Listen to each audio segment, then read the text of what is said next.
appreciate you guys coming.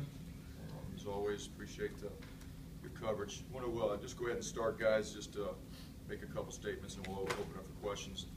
One, I'd just like to send a message to the fans that we understand your frustration. We're just as frustrated. It's not the start that we wanted. It's not where we wanted to be. We're going to work really hard to continue to improve and build the program just like that, the way we did when we started. But we do value our fans' support as we do continue to improve and build our program. We are where we are right now today, but it's not where we will be as we continue to go and develop a lot of the young players that we have in our program. We are a young team. We have very few seniors, one of the smallest senior classes probably in the country. And a lot of these young players are continuing to improve as we go, and they will continue to improve as we continue to go. When I look at Saturday's game, really the last 2 weeks, for us to improve and change the results on Saturday, we have to stop beating ourselves. We've had too many mental errors. We've had too many penalties. We've been careless with the football, as it was the case in the Kansas game. You can't do those things and win games, and we have to clean those things up. I, as the head coach, have to get that stuff fixed. We have to get more mental toughness out of our players in this program. Mental toughness to do our job consistently in a game, regardless of the opponent, the location, the score. And Saturday we had some uncharacteristic mistakes for some players that have played really good football around here in the past. In my opinion, us as coaches, we need to coach things better, and us as players, we need to play things better, on Saturday. One of the things that we've discussed as a team, I really want a big, strong, physical football team at the line of scrimmage, one that can run the ball, one that can stop the run. We have not been able to do that the last couple of weeks. We need to get that done, and we need to play better at the line of scrimmage on both sides of the ball. Offensively, our pass game needs to improve. We have not had much success on third down here in the last couple of weeks, and we need to get that better. And there's a lot of things that go into it. We've talked about those things in the past. Sometimes the protection is good and the route's not right. Sometimes the route's right and the protection's not good. Sometimes the protection is where it needs to be, the routes are good, and the quarterback holds on to the ball too long. All of those things have to work together for us to improve our pass game, for us to get some explosive plays down the field, and for us to be able to convert on third down better as we move forward. Defensively, I truly believe games are won up front and games are lost in the secondary. Right now we're not playing the way we need to up front on the defensive line. And in the secondary last Saturday, we made too many mistakes that cost us explosive plays that hurt us in that football game. We are going to look at what we're doing, how much we're doing, and what we're asking players to do to make sure that we can execute the calls that are made. In my opinion, we don't have too many calls, but for whatever reason, there's been some issues that we can't have and will not have. And we'll continue to work hard to get those things cleaned up. Special teams, I think we have improved. Saturday we gave up a long punt return that obviously we weren't happy with. It hurt us in a critical situation. We have young players all over our special teams units. I think I looked Sunday looking at our punt return team. I think of the 11 starters out there, 10 of them were first or second year players. So we've got a lot of young players. They are getting better. Their technique, their fundamentals, their understanding of what we're asking them to do is getting better. We had Zaire Lacewell, was a new guy, new addition to our kickoff coverage team. Finally ran down there and covered a kick the other day. He did an outstanding job. It's going to increase his opportunities. Really pleased with how that kid has developed and where he's at right now. And we're hoping to find some other ways that he can maybe factor in to help our football team. But that's just one example. We talked to our team about this too. Winning will never happen if losing doesn't hurt. And right now we do have a hurt football team, and that's not necessarily a good thing or a bad thing. But if it doesn't hurt when you lose, you'll never end up winning because you haven't committed the way you need to make it happen. Just quickly about Indiana, they're off to a good start, good football team, and we're going to have to play a lot better when they come in to our stadium here on Saturday. There have been some really competitive games between Indiana and Rutgers. Last year obviously was not one of them, but we've got to play better and again do some of the things that I'm talking about with not being ourselves, mental toughness, execution to be able to have a chance to win that game.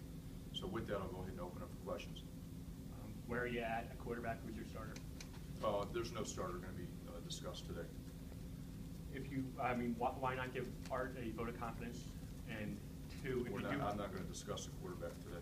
We're evaluating what's best for our team. If you do go with Gio, what makes you think that the offense will be any better when you ranked 125th last season? Gio. Well, yeah, I mean, that's a valid point, exactly spot on. We've had those discussions. So we're looking at all of that. You know, what does one quarterback over another do for our offense? For not only the short term, but for the long term also. So we are looking at all of that. So I don't mean to be disrespectful when I say we're not going to discuss who the start. We haven't decided yet. That's still, you know, being discussed. But you do bring up a valid point, and that's something that we're discussing as we try to figure it out. Chris, you mentioned commitment. You mentioned mental toughness. 3 straight. I think it's a fair question. A lot of outside noise. Has this team given up on the staff? Has this team quit? No, absolutely not.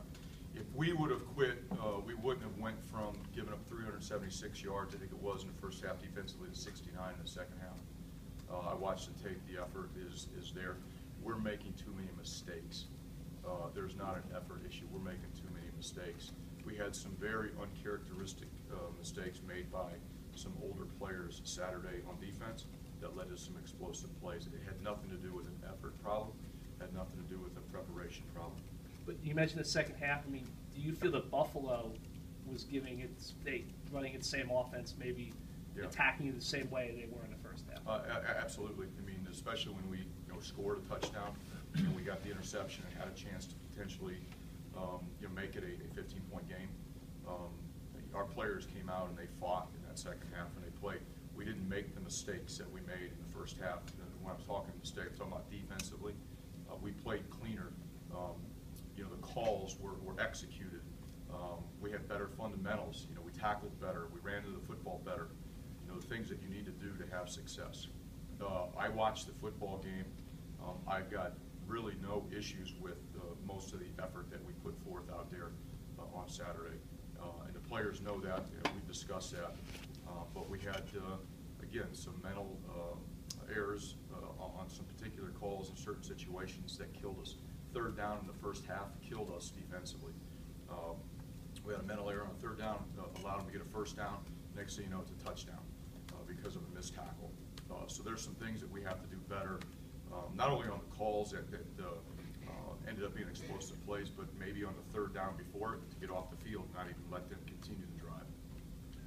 Chris, and just talking about the quarterbacks, you haven't made a decision, and we'll talk about who that might be now, but how does the week go in terms of that? Do you go along as you have been? Does anything change in terms of game preparation? Does the fact that both quarterbacks have played a half in the last couple of games also mean maybe you can wait a little longer to make that decision? Well, yeah, I think so. We do have to do a great job of making sure that both quarterbacks are prepared and getting the reps during the week of practice. That's always a challenge because the starter typically gets the majority of the reps. But we have to make sure that both are prepared. And there's a lot of it, whether we go with Gio, both of them get some opportunities to play in games. Those are all on the table and all being discussed as we move forward. As Keith mentioned, we do go back to the body of work in the past and look at, again, what is best for our football team right now and for as we move forward. How did Bless come out of surgery, and now that he's past surgery, can you confirm that he is out for the season? Excuse me, yeah. Bless came out of surgery just fine. Thankfully, he got a lot of opinions from several different doctors. He did have to have his ACL reconstructed.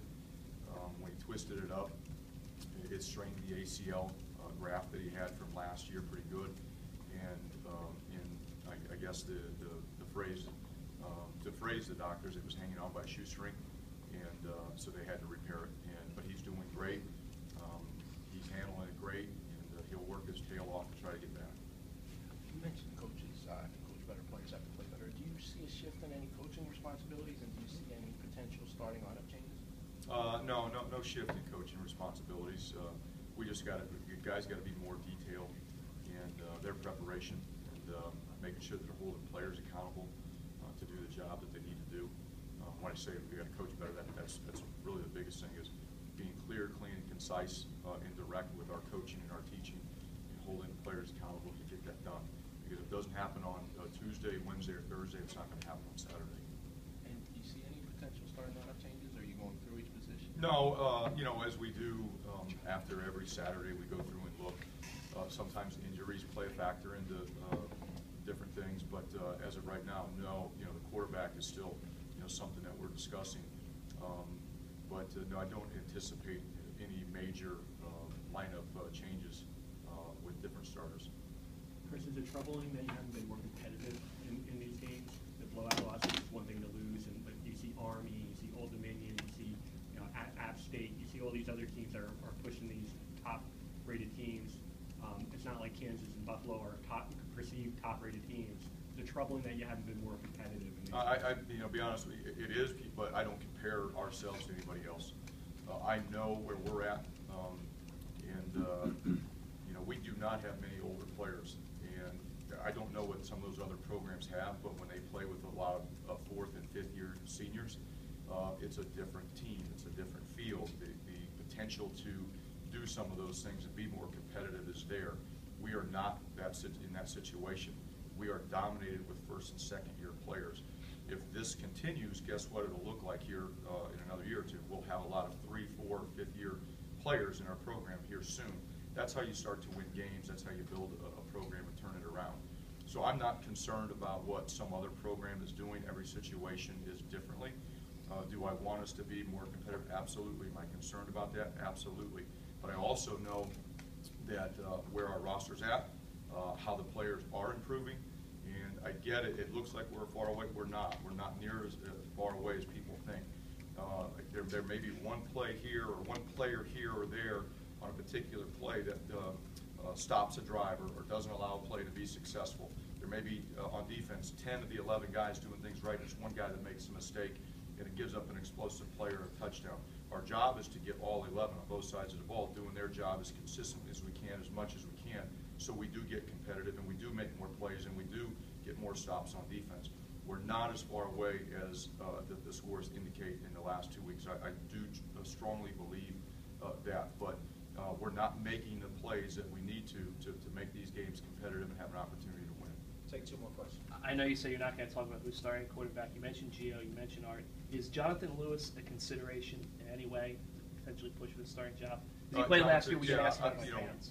I'm not going to make a lot of comments about our players other than the fact that Jonathan Lewis has really been improving and continues to work really hard.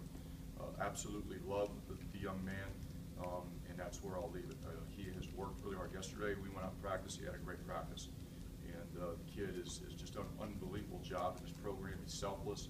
He wants to do anything he can to help our football team, and he's willing to do anything. You started off the press conference talking about the fans. We get it more than anyone. There's a large percentage of the fan base that clearly looks like they've given up hope. Attendance is an issue. How big of an issue? I know you're not selling tickets, but how big of an issue in your mind is it for how fan apathy to the perception of your program, to recruiting, to keeping your players motivated on game day? How big of an issue is the fan apathy in your mind? Yeah, I mean, that's always a concern. When you're going through a tough situation and trying to build a program and turn things around, that is part of it because the perception for recruiting is important. I think we do a great job of communicating our vision, our plan, and what the program, we want the program to look like in the future to recruits. And that's why I think in the last couple of years we've signed some really outstanding players, and I think that's why we will in the future. We do want fan support. We do need fan support, but I get their frustration. They want to see us be more competitive. They want to see us win. We will get there, I promise you. Again, I've been through this before. Our roster is really young. If you look at the 2014 and 2015 recruiting classes, I think there were 46 players that were signed. Those guys would be your juniors and seniors. Most of them would be probably in our 4th or 5th year. Of those 46, I think we have 16 players that are still on the roster. We are depleted from an experience standpoint, and that's not an excuse. I'm not going to make any excuses for the mistakes that we have made on Saturday in the last 2 weeks. We have to coach that better. We've got to execute better. But that's where we're at today. That's not where we will be at in the future. We do, like I mentioned, value our fan support. We need our fan support to help us get through a tough stretch here in this program for not only the current players but for future recruits also.